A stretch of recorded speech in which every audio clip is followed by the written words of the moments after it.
اعوذ باللہ من الشیطان الرجیم بسم اللہ الرحمن الرحیم۔ حضور، اس وقت اگرچہ یہ چیز ہمارے اسکیجول میں شامل نہیں تھی، لیکن چند ایک سوالات ہیں اور وقت کی شدید قلت ہے، تو وہ احباب جماعت جو جانا چاہتے ہیں بخوشی، جن کے چھوٹے بچے اور فیملیز ہیں وہ جا سکتے ہیں اور اپنے اس جوابات کو یوٹیوب میں سن سکتے ہیں۔ پہلا سوال مکرم نصیر احمد خالد صاحب ہیں جو ٹورنٹو سے تشریف لائے ہیں، ان کا ہے۔ نصیر صاحب پلیز آئیے۔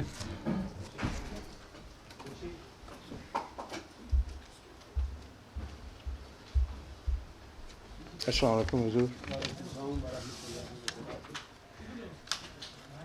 مجھ سے سوال پوچھنے والوں کا سوال ہے، پوچھتے ہیں، میں اپنی سمجھ کے مطابق جواب دیتا ہوں، لیکن سوال یہ ہے کہ اگر آپ کو اللہ تعالیٰ نے بتا دیا تھا کہ آپ موعود ذکی غلام ہیں، تو آپ نے جماعت احمدیہ میں اپنے طور پر دعویٰ موعود ذکی غلام مسیح الزماں کرنے کی بجائے اپنے دعویٰ موعود ذکی غلام مسیح الزماں کو خلیفہ رابع صاحب کے آگے پیش کیا۔ آپ کو ایسا کرنے کی کیا ضرورت تھی اور آپ نے ایسا کیوں کیا؟ میں دوسرا سوال بھی حضور پیش کر سکتا ہوں۔ دوسرا سوال یہ ہے، وہ بھی اسی طرح اسی نوعیت کا ہے، میرا سوال نہیں ہے۔ آپ کے خطبات، تحریرات اور تقاریر میں اسلام کی آئندہ نشت ثانی کا پروگرام کیوں نظر نہیں آتا؟ اعوذ باللہ من الشیطان الرجیم بسم اللہ الرحمن الرحیم۔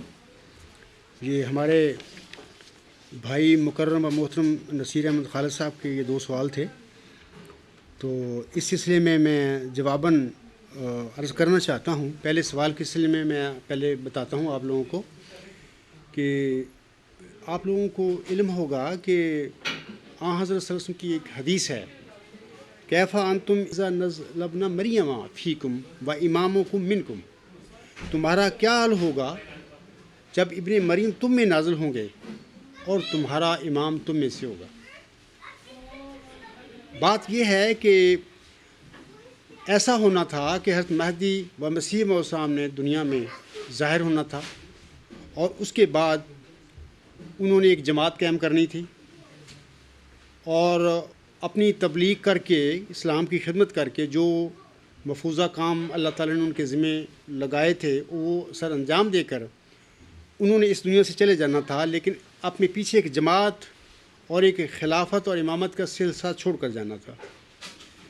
اور پھر آپ لوگوں کو پتہ ہے کہ آج جو میں نے خطاب کیا ہے اس میں نے بتایا ہے کہ حضور علیہ السلام نے رسالہ الوصیت میں اپنی وفات سے قبل افرادی جماعت کے آگے، دنیا کے آگے، اپنی وفات کے بعد دو سلسلوں کا ذکر فرمایا ہے۔ ایک الہامی خلفاء کا سلسلہ، خلافت الی منہاج نبوت کا، اور دوسرا انتخابی خلفاء کا سلسلہ۔ انہوں نے بڑی وضاحت کی ہے اپنی الوصیت میں، اور میں نے اپنے آج دوپہر جو خطاب کیا اس میں نے ڈیٹیل سے آپ لوگوں کو بتایا ان کی حقیقت کا۔ بات یہ ہے کہ الہامی خلفاء کا سلسلہ جو حضور صاحب نے ہمیں بتایا ہے، اور اس کے متعلق جو پیشگوئی اللہ تعالیٰ نے حضور صاحب پر نازل فرمائی تھی، وہ 20 فروری 1886 کی الہامی پیشگوئی تھی۔ اس میں اللہ تعالیٰ نے ذکی غلام کی بشارت حضور صاحب کو دی تھی، اور یہ بشارت بتا رہی ہے، اور بہت سارے الہامات جو ان پر نازل ہوئے تھے وہ بتا رہے ہیں کہ آئندہ زمانے میں جو ان کی وفات کے بعد جو سلسلہ انتخابی خلفاء کا سلسلہ شروع ہونا ہے، اس سلسلے نے صراط مستقیم سے آگے پیچھے ہو جانا ہے، یعنی انہوں نے صراط مستقیم سے بھٹک جانا ہے۔ اگر کسی سلسلے نے صراط مستقیم سے نہ بھٹکنا ہو تو پھر اللہ تعالیٰ کو کسی مامور کے بھیجنے کی ضرورت نہیں ہوا کرتی۔ تو یہ ضروری بات ہے کہ جب ایک ذکی غلام کی، ایک مسلم موعود کی اللہ تعالیٰ نے حضرت مرزا غلام احمد علیہ السلام کو خبر دے دی، بشارت دے دی، تو اس کا مطلب یہ تھا کہ اس مسلم موعود نے آئندہ زمانے میں حضرت مسیح موعود کی جماعت میں نزول فرمانا ہے، اور جو خرابیاں پیدا ہونی ہیں حضور صلی اللہ علیہ وسلم کی وفات کے بعد، ان کی اصلاح اس بندے نے آگے کرنی ہے۔ کیونکہ جب بندے اپنی جماعتوں میں غلطیاں کر لیتے ہیں، وہ بندے ان غلطیوں کو پھر ٹھیک نہیں کر سکتے، کیونکہ وہ تو اپنی مرضی سے وہ غلطیاں پیدا کرتے ہیں، وہ غلطیاں ٹھیک نہیں ہو سکتی. ایسی غلطیاں جو پڑ جاتی ہیں امتوں میں یا جماعتوں میں، ان کی اصلاح کے لیے اللہ تعالیٰ اپنی جناب سے پھر مامور کھڑا کیا کرتا ہے. وہ ان کو علم دیتا ہے، وہ کھڑا کرتے ہیں، وہ ان کی غلطیوں کو اصلاح کرتے ہیں. جیسے آپ لوگوں کو پتہ ہے کہ میں نے وہ آج دوپہر کے خطاب میں بھی کہا تھا کہ آنس نے فرمایا ہے ہر نبوت کے بعد خلافت ہے اور ہر خلافت کے بعد ملوکیت ہے. ظاہر ہے کہ حضور صلی اللہ علیہ وسلم کے بعد یہ جو انتخابی سلسلہ شروع ہوا تھا خلافت کا، اس نے خراب ہونا تھا. اس کے بعد اس نے ملوکیت میں بدل جانا تھا. ظاہر ہے جب ملوکیت میں بدلنا تھا، جماعت میں خرابیاں پیدا ہونی تھی، اس کے بعد پھر اللہ تعالیٰ نے اس ذکی غلام کو نازل کرنا تھا اور اس نے آ کے ان باتوں کو ٹھیک کرنا تھا. اچھا، اب بات یہ ہے کہ اللہ تعالیٰ نے جماعت احمدیہ میں ایک شخص کو مامور فرمایا، اس کو بتا دیا کہ تو وہ بندہ ہے جس کی میں نے اپنے بندے حضرت مرزا غلام کو بشارت دی تھی. اب سوال یہ ہے کہ وہ جس طرح عام طور پر حضرت مرزا صاحب السلام کو پتہ لگا، انہوں نے کھڑے کے اپنا دعویٰ کر دیے، ٹھیک ہے، عالم اسلام میں.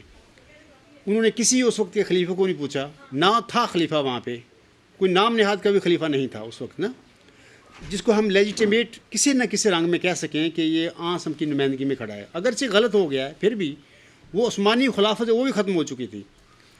تو اس وقت پھر حضرت مہدی و مسیح موعود السلام نے انڈیپینڈنٹلی اپنے طور پر، کوئی نام نہاد خلیفہ بھی نہیں تھا دنیا میں، انہوں نے اپنا دعویٰ کیا، لوگوں کو اپنی دعوت دی اور بلایا حق اور سچ کی طرف. لیکن جماعت احمدیہ کا مسئلہ کچھ اور ہے. حضرت بانی جماعت الاسلام اپنی وفات کے بعد جو جماعت چھوڑ کے گئے ہیں، اپنے الفاظ میں وہ دو قسم کے سلسلوں کی خبر دے گئے ہیں، ایک سلسلہ انتخابی خلفاء کا اور ایک الہامی خلفاء کا.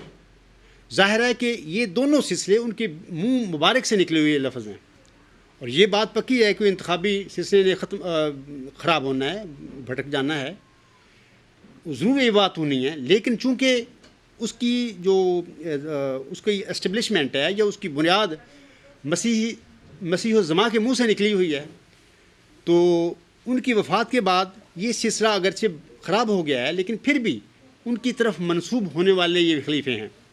اگرچہ وہ نام کے ہیں، بلاد مشک بدل چکی ہے، صراط مستقیم بڑھ چکے ہیں، اور کیونکہ اگر یہ نہ بھٹکتے تو کسی مسلم موت کی ضرورت نہیں تھی.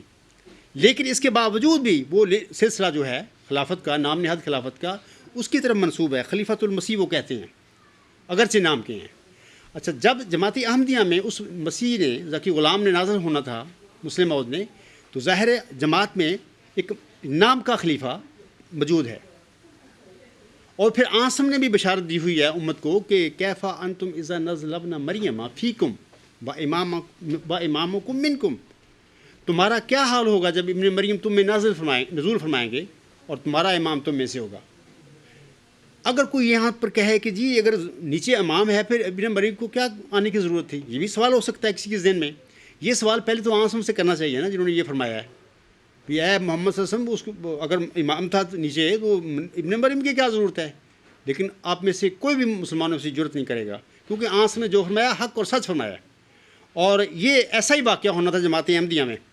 وہ جب ابن مریم، محمدی مریم کا بیٹا جب نازل ہونا تھا، اس وقت ایک خلیفہ موجود ہونا تھا، امام موجود ہونا تھا، اور وہ ہونا تھا نام کا.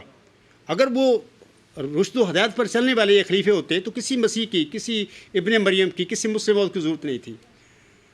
تو جب اس کا نزول فرمانا تھا اس نے، ابن مریم نے، یہ تو آنسم کی حدیث سچی ہوئی ہے کہ جب مجھے خدا کی طرف سے پتہ لگ گیا تو سب سے پہلے میں نے اس وقت کا جو خلیفہ ہے جس کے دور میں اللہ تعالیٰ نے مجھے بتایا سب کچھ اور کھڑا کیا، تو سب سے پہلے میں نے بڑے ادب اور احترام کے ساتھ اپنے دعوے کو ان کے آگے رکھا، کیونکہ اگرچہ وہ نام کیا ہے لیکن مسیح موعود کی طرف وہ منسوب ہے، اس کا خلیفہ ہے محمدی مریم کا.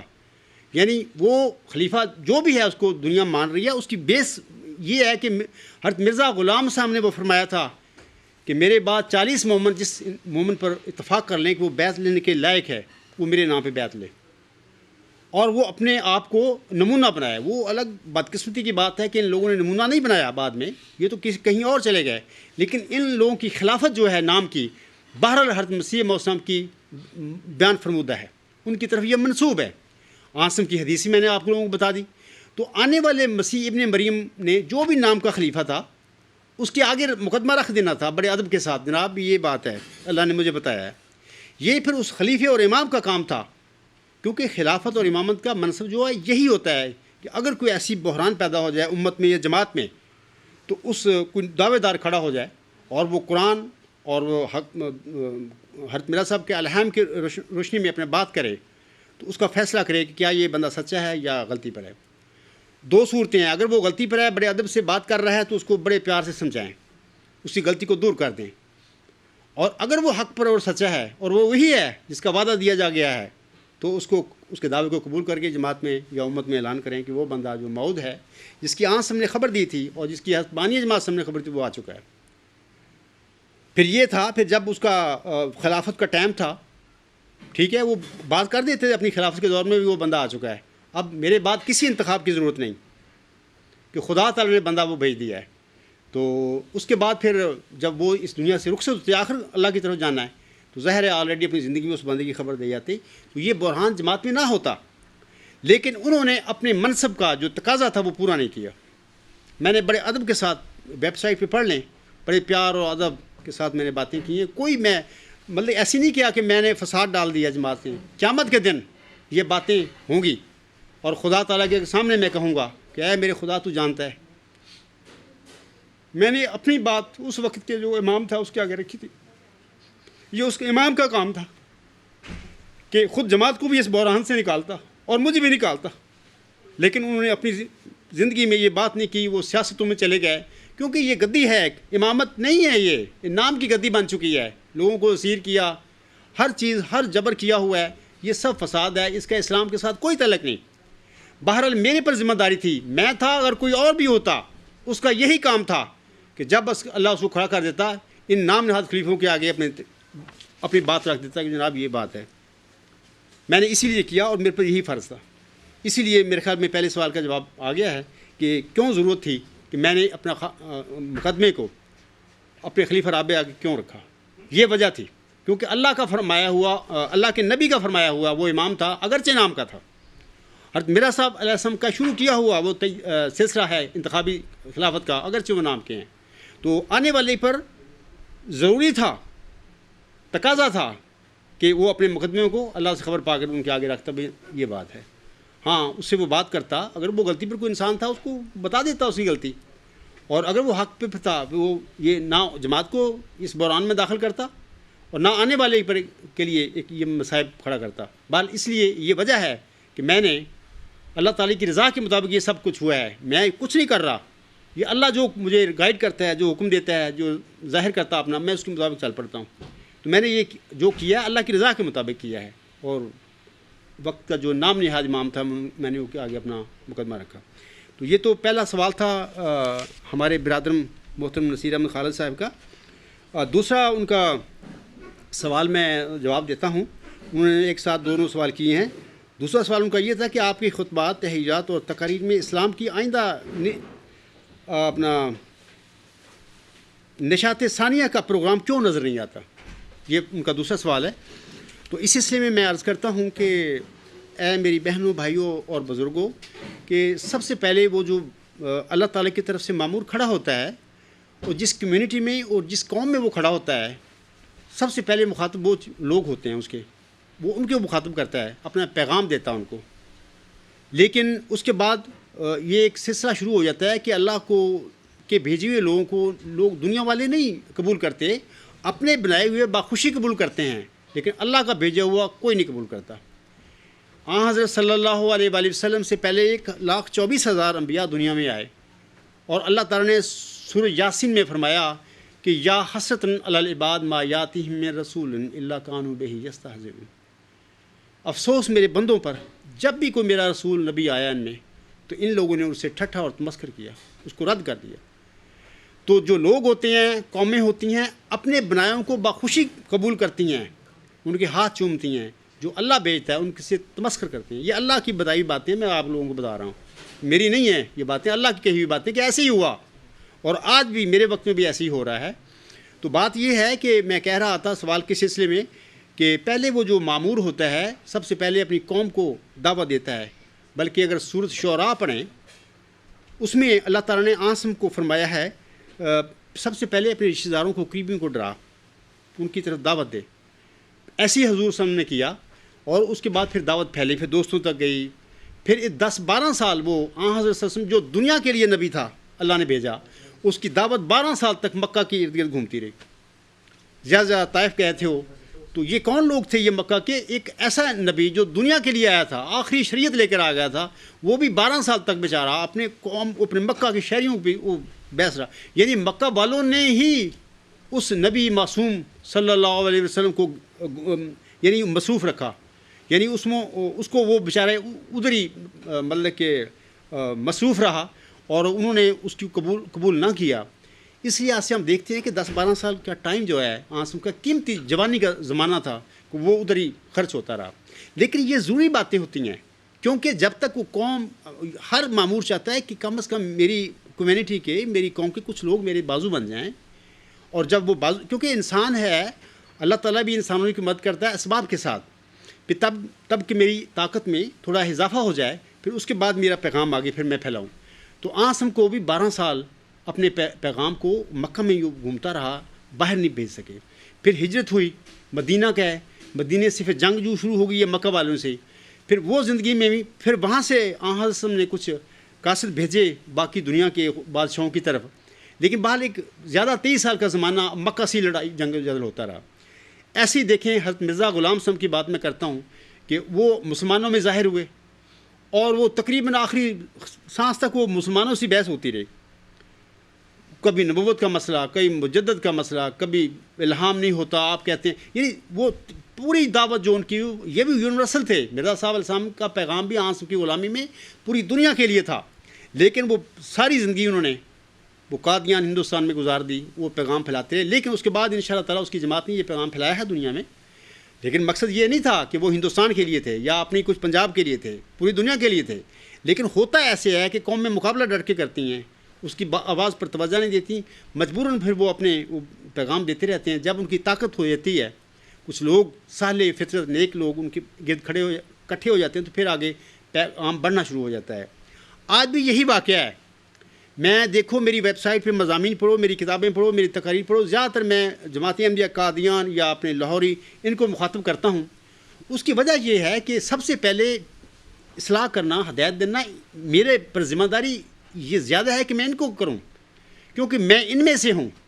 ان لوگوں کو اس بندے کا وعدہ دیا گیا تھا میرا صاحب صاحب کی زبانیں, یہ زیادہ حق رکھتے ہیں کہ ان کو مخاطب کیا جائے, ان کو یاد دلایا جائے کہ تم کہاں چلے گئے ہو.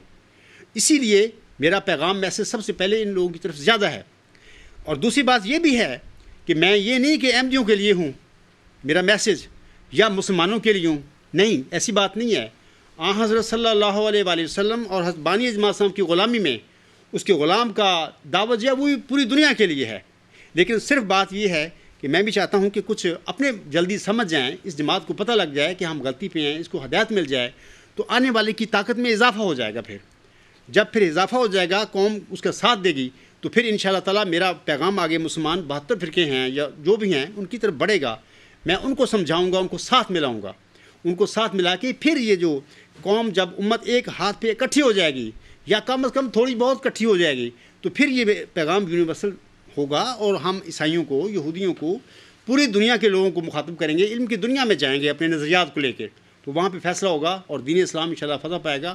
لیکن مسئلہ یہ ہے کہ وہ کام بھی میں کر رہا ہوں, لیکن زیادہ تر توجہ میری جماعت احمدیہ کی طرف ہے. وہ کام بھی چل رہا ہے, کیونکہ میں اتنا کام ہے میرا کہ اتنے سوالات ہیں اپنے لوگوں کے بھی, انہوں نے مجھے اتنا الجھایا ہوا ہے کہ میرے پاس ٹائم نہیں ہوتا کہ میں اپنی جو بعض ایسے مضامین ہیں جن کا تعلق علم سے ہے, یونیورسل چیزیں ہیں, یونیورسل نظریات ہیں, کہ ان کو ریڈ کر کے میں پبلش کر دوں. میرا جو نظریہ ہے ورچوئس گاڈ اللہ نے مجھے دیا.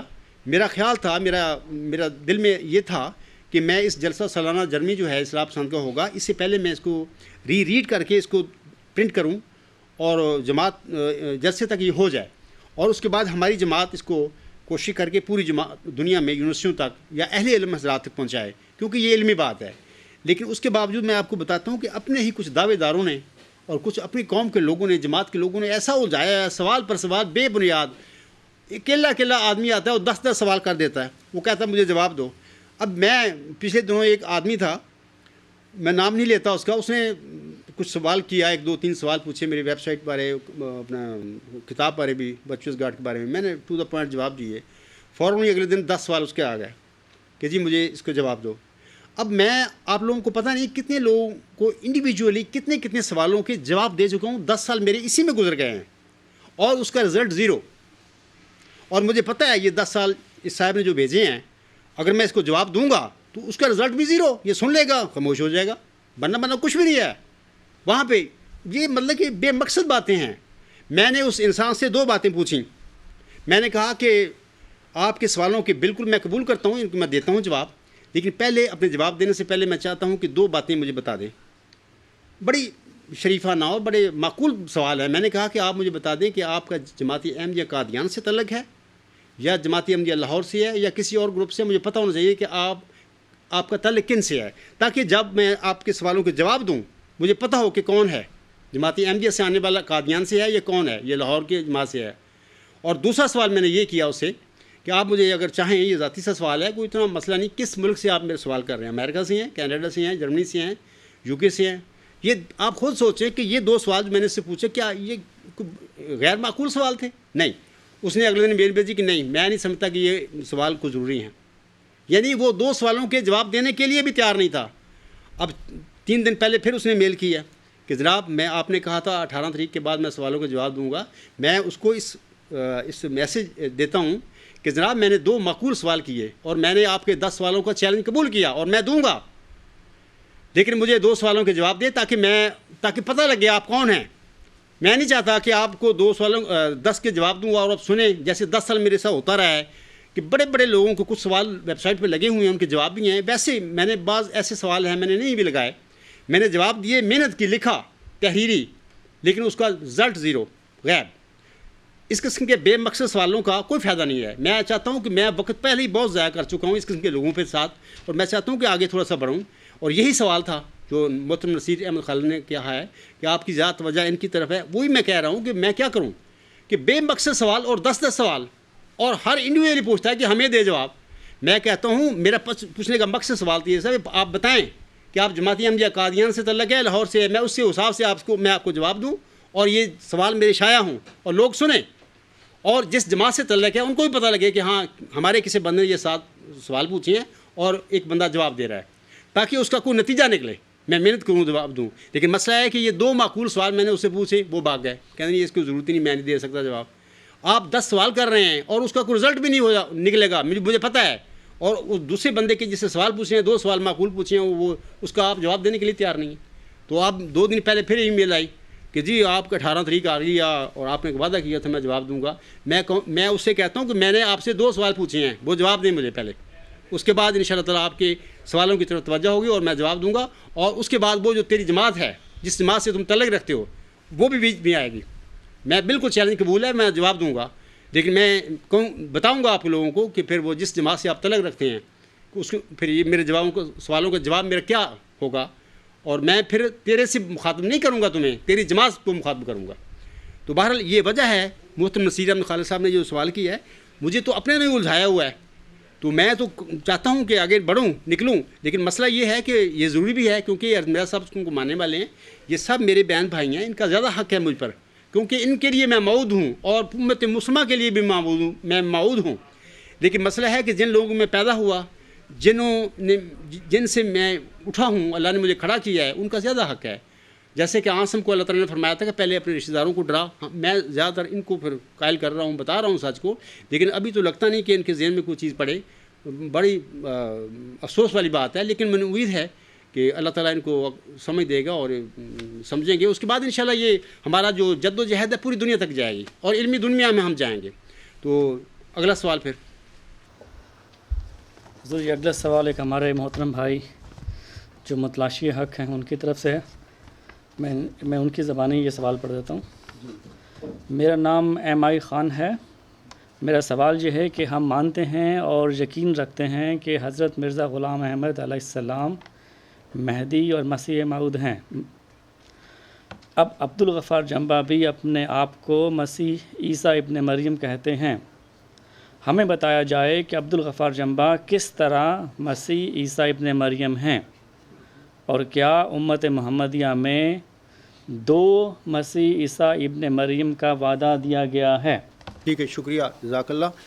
تو شکر گزار ہوں میں MI خان کا کہ انہوں نے یہ سوال میرے آگے پیش کیا ہے. ہو سکتا ہے یہ سوال اور لوگوں کے ذہن میں بھی ہو. تو اس سوال کے سلسلے میں کہتا ہوں کہ یہ سوال آپ لوگوں کے ذہن میں اس وجہ سے پیدا ہوا ہے کہ آپ کا قرآن کریم اور احادیث اور حضرت بانی جماعت صاحب کی کتب کا مطالعہ نہیں ہے.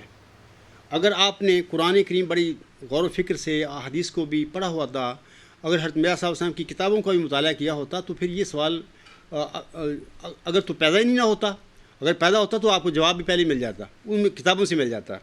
تو میں آپ کے سوال کا جواب دیتا ہوں کہ سب سے پہلے تو میں آپ سے کہنا چاہتا ہوں کہ دیکھیں کہ قرآن کریم بتاتا ہے ہمیں کہ 2000 سال پہلے یہودیوں کی طرف ایک مسیح عیسیٰ ابن مریم بھیجے گئے تھے اللہ تعالیٰ کی طرف سے, صاحب کتاب نبی اور رسول تھے. اچھا, وہ موسوی مریم کے گھر میں پیدا ہوئے تھے اور وہ بن باپ پیدا ہوئے تھے. آپ کو پتہ ہوگا, آپ نے قرآن میں پڑھا ہوگا.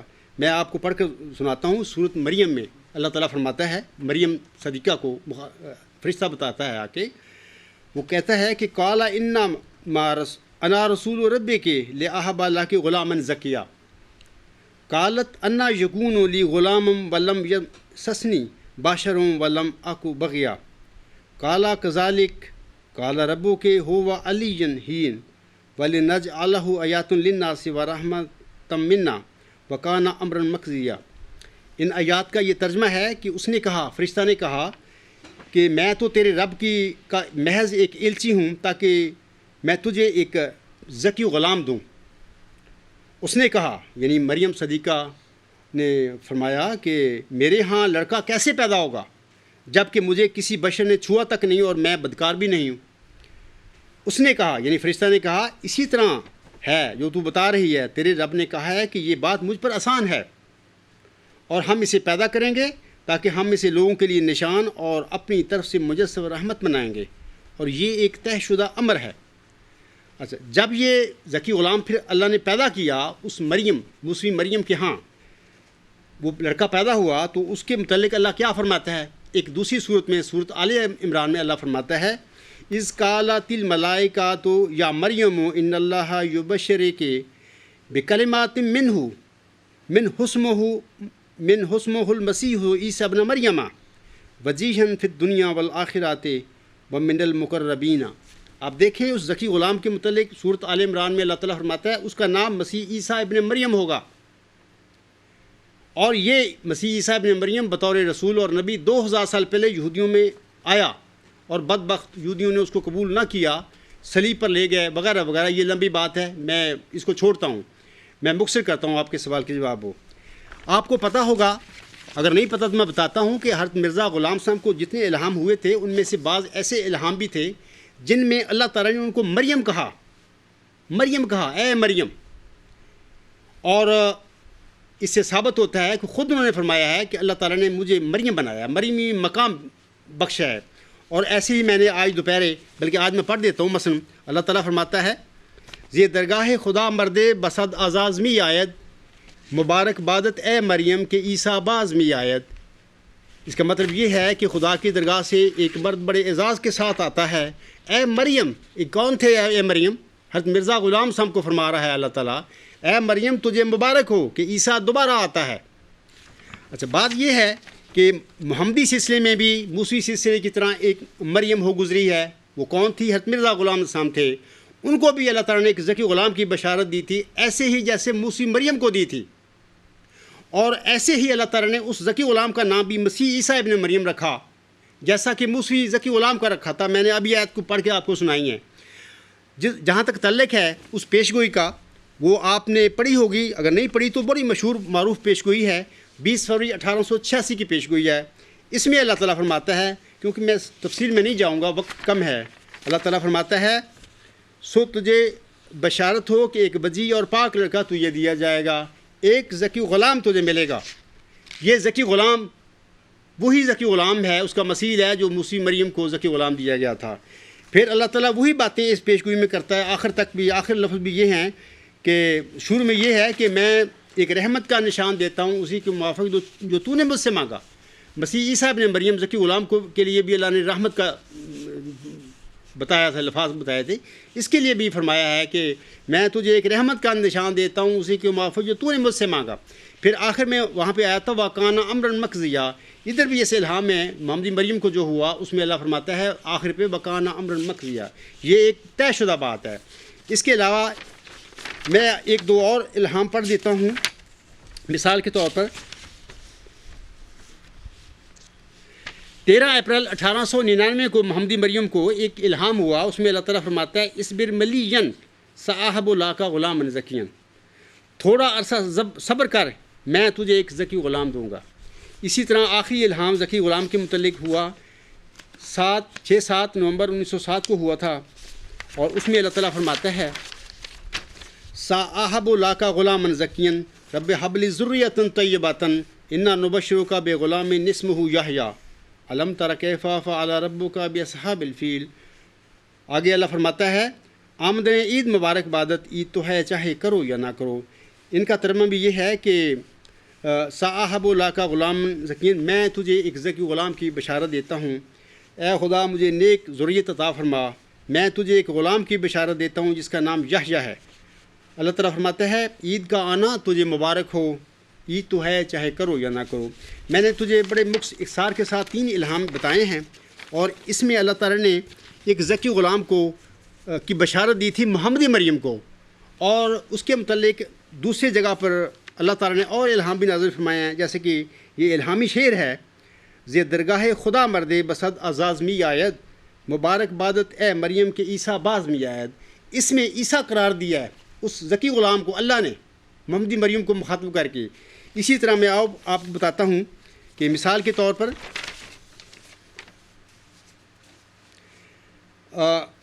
حضرت مہدی و مسیح موعود علیہ السلام ازالہ وہام روحانی خزین جلد 3 صفحہ 318 پر فرماتے ہیں اس مسیح کو بھی یاد رکھو جو اس عاجز کی ذریت میں سے ہے، جس کا نام ابن مریم بھی رکھا گیا ہے، کیونکہ اس عاجز کو براہین میں مریم کے نام سے پکارا گیا ہے۔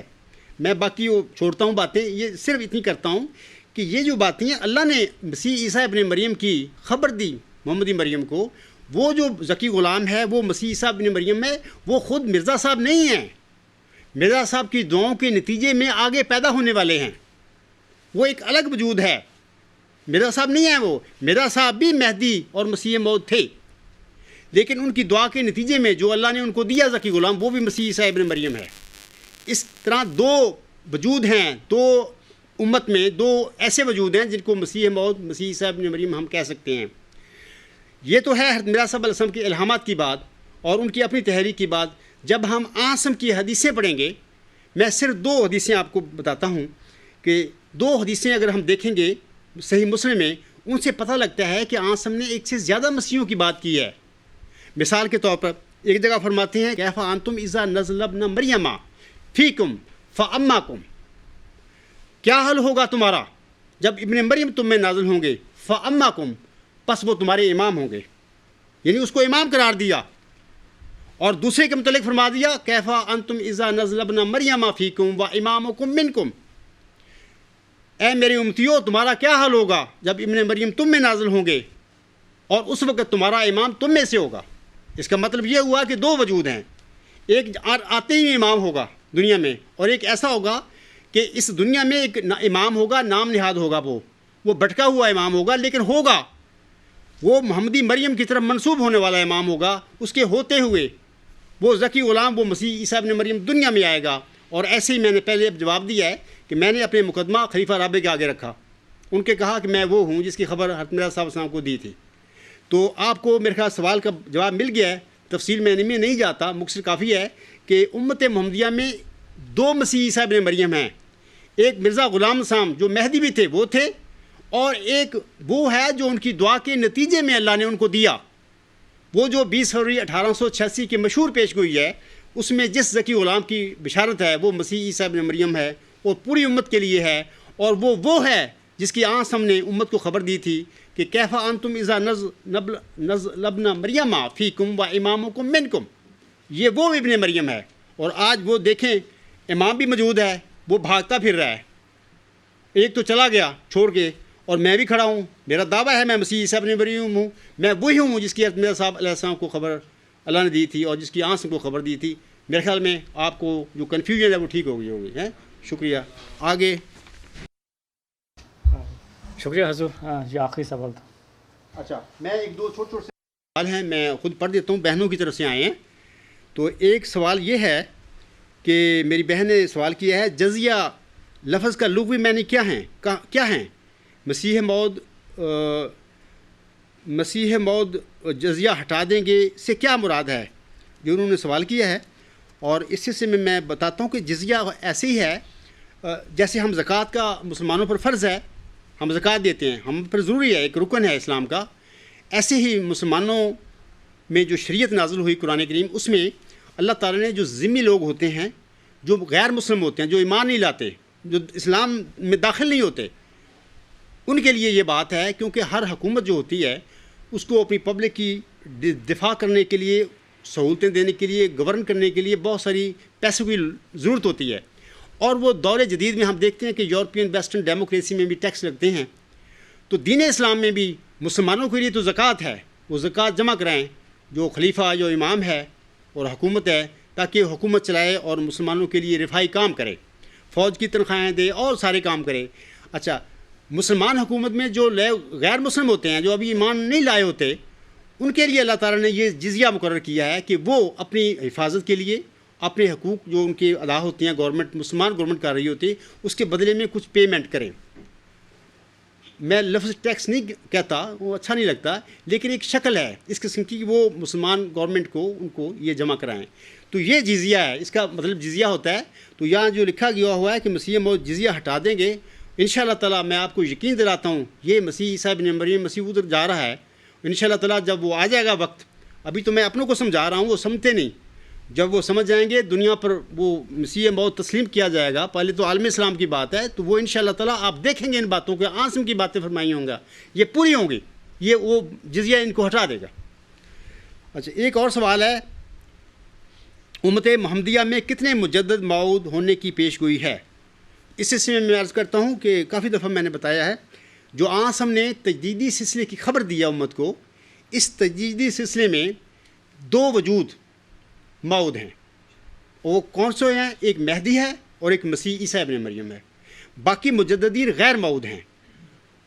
اب تک کئی آ رہے ہیں, حضرت میرا صاحب سے پہلے کافی آ چکے ہیں, آگے بھی میرے بعد بھی انشاءاللہ یہ سلسلہ جاری رہے گا قیامت تک, یہ بند ہونے والا نہیں ہے, یہ اللہ کا رحم ہے اپنی بندوں پر.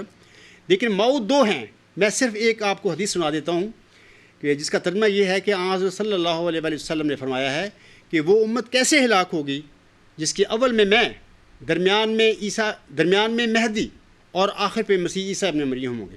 یہ دونوں مہدی اور مسیح عیسیٰ ابن مریم اپنی اپنی صدیوں کے مجدد موعود ہیں, اور اللہ تعالیٰ کے نبی صلی اللہ علیہ وسلم نے ان کے مقام و مرتبے کا اپنے حدیث میں بیان فرمایا ہے. ایک کو مہدی قرار دے دیا اور ایک کو مسیح عیسیٰ ابن مریم قرار دیتا ہے. تو یہ 2 وجود موعود ہیں تجدیدی سلسلے میں. تو آپ کے سوال کا جواب آ گیا ہے. شکریہ حضور. آج کی محفل کا سیشن کا اختتام کرتے ہیں آج کے دن کا, اور انشاءاللہ تعالیٰ کل پھر صبح ہم جمع ہوں گے جلسہ سالانہ کے آخری سیشن کے لیے. حضور دعا کروا دیں. ٹھیک ہے, آج کا دن کی کارروائی جو ہے اس کی اختتامی دعا ہم سب اکٹھے کرتے ہیں. میں دعا کرتا ہوں, آپ میرے پیچھے دعا کریں ہیں.